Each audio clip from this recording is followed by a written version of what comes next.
He stood before the window of his royal chamber, the golden light of dawn resting gently upon Dubai's skyline. The city shimmered, proud, alive. But today, the prince's heart was quieter than the morning itself. He had made a decision. Not as a ruler, not as a poet, but as a man in love. For years, he had written about her, in poems no one had read, in lines only the moon had heard. And today, Sheikh Hamdan decided to visit her. He wasn't going to her as a prince. He was going as himself. No guards, no convoy, just a man following the pull of his heart. Every mile closer to her felt like shedding a layer of pride, of power, of all things royal. Love had stripped him down to his truth, and that truth carried her name. He remembered the way she once smiled, not with vanity, but with humility. She had no palace, no jewels, but her grace could silence an empire. She spoke softly, but every word touched like prayer. She didn't call him, "Your Highness." She called him, "You?" And that was what broke him, and healed him. In the same breath, he smiled now, his heart whispering a verse he had written for her once. What is a king without a kingdom of love? What is gold without the warmth of her touch? The world saw him as royal, but she saw him as human, and that was the rarest gift of all. Today, he would see her again, not as the sheikh, but as Hamdan, the man who loved beyond reason, beyond time. The desert stretched endlessly before him, a sea of gold under a sleeping sky. Each gust of wind carried whispers of his own poems, as if the sands themselves remembered her name. He rode alone. No escort, no royal sign. Just a quiet man wearing a white kandura, and a heart that burned brighter than the sun itself. Every step of his horse echoed like a heartbeat, each one bringing him closer to her world, and farther from his throne. He thought of her again. Her eyes, calm like dawn after storm. Her hands, carrying kindness like prayer beads. She never needed diamonds to shine. Her soul was made of light. He smiled to himself, whispering, "She doesn't even know I'm coming. And yet, she has been calling me all along. Through silence, through distance, through love itself." The desert was long, but his faith was longer. Every star that watched over him felt like her gaze guiding his way. He reached the small village, where her laughter once echoed in the market, where she fed the birds at dawn, and children followed her just to hear a story. He dismounted quietly, his royal boots sinking into the humble sand. The prince looked around. No marble walls, no chandeliers, just the pure scent of life. And for the first time in years, he felt peace. He whispered to himself, "Maybe love was never meant to live in palaces. Maybe it was always waiting here, where hearts are simple and souls are honest." He asked an old woman, "Does she still live here?" The woman smiled knowingly. "She still prays for the one she loved every evening, when the call of prayer touches the sky." Hamdan's heart trembled. He looked toward the small hill beyond the village. He knew she would be there. He walked, slowly, silently, each step heavy with memories, with poetry, with everything he had never said. And as the wind lifted his scarf, he whispered, "I left my kingdom for her, but maybe she was my kingdom all along." The sun was setting behind the dunes, painting the sky in gold and rose, as if heaven itself was preparing for their meeting. She stood beneath an old tree, a scarf over her head, feeding the birds as she always did. Years had passed, but her calm was the same, a calm that had once tamed the storm in a prince's heart. She didn't hear him at first. His footsteps were soft, too royal to disturb the peace of that place. When she finally looked up, time forgot how to move. Her eyes widened, not in fear, but in disbelief. Hamdan? She whispered. No title. No formality. Just his name. And that single word broke him open. Every poem he had written, every silent prayer he had whispered, it all came alive in that one sound. He stepped closer, his voice trembling between love and relief. I told myself I'd only come once, to see you from afar, but my heart betrayed me. It needed your voice again. Tears shimmered in her eyes, but her smile, that smile, was still made of patience and heaven. You shouldn't have come, she said softly. People will talk. You are their prince. He smiled sadly. Then let them. Let them say a prince once bowed to love. Let them say Hamdan found peace in a humble heart. She looked away, her hands trembling around the bread she still held. You were never mine, she whispered. You belong to the world. He stepped forward until the wind between them disappeared. No, he said gently. I belong to the world. Until I found you. Silence followed.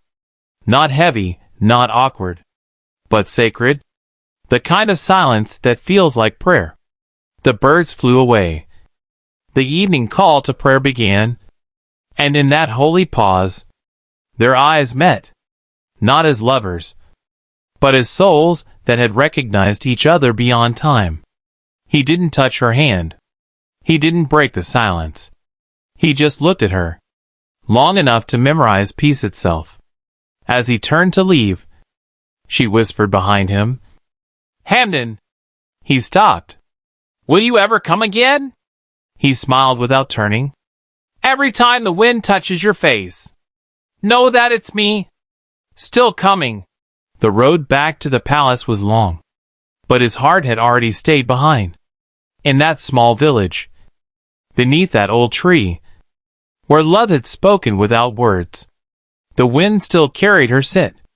The desert still whispered her name, and every heartbeat in his chest was a poem he would never recite aloud.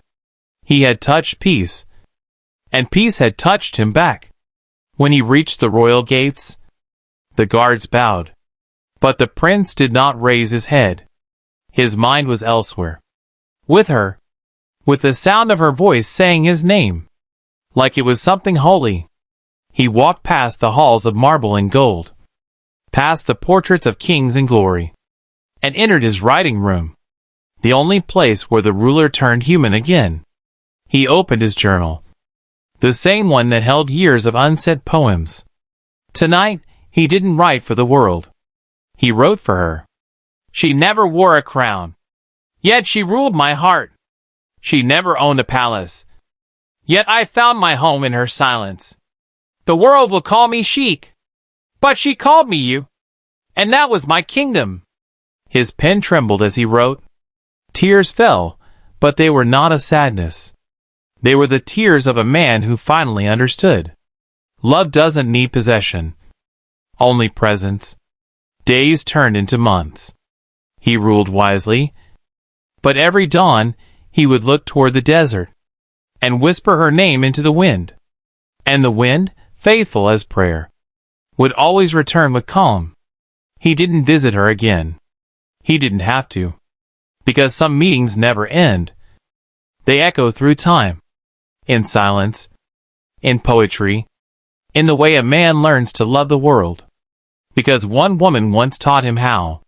Years later, when the world called him the poet prince, no one knew that every verse, every gentle word, was a tribute to her.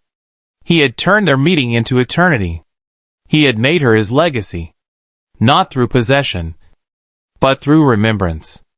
And if you ever walk through his garden at dawn, you will still find a small bench near the fountain, a single poem carved into the stone. I met her once, and that once was enough to fill a lifetime. Years passed like whispers through the dunes. The world changed. Palaces rose higher. Crowds grew louder. But one name, one memory, remained untouchable inside Sheikh Hamdan's heart. Every dawn, he still looked toward the horizon, toward the same stretch of golden desert, where his soul once walked beside hers.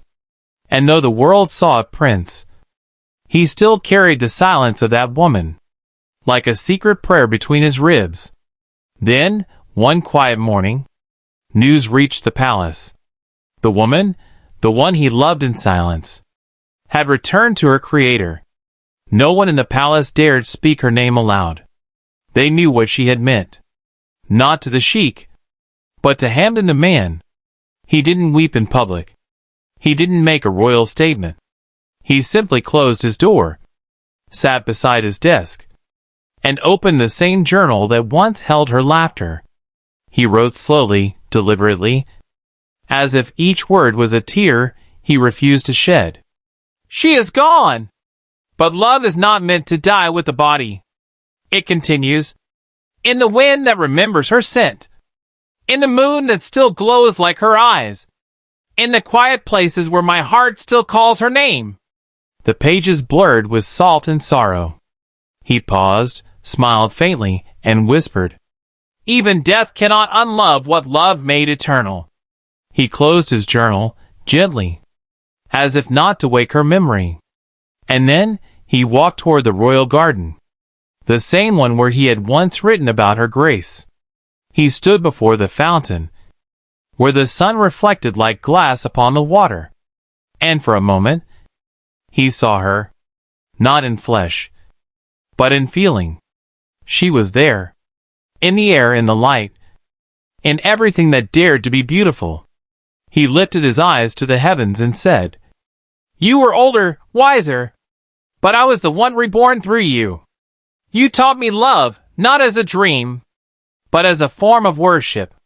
And then he smiled, a royal smile filled with tears. "You left the earth, but not me, for I write, and each poem is your afterlife." From that day on, every poem Sheikh Hamdan wrote was signed with a single hidden word, her name, the one no one else ever knew. And so, his readers called it mystery, but he called it faith. He would walk among his people, help the poor, bless the children, and when night fell, he would whisper to the stars, "I have kept my promise. Your love still lives." Years later, when his own time came, they found his last poem on his desk. It was short, soft, and endless. "Do not look for me in the palace, nor in the crown I wore. Find me where she once prayed, beneath the tree, in the wind, in the silence that still knows her name." And that's how love became legend. Not through marriage, not through fame, but through remembrance. A royal heart, forever devoted to the woman who once taught him how to love.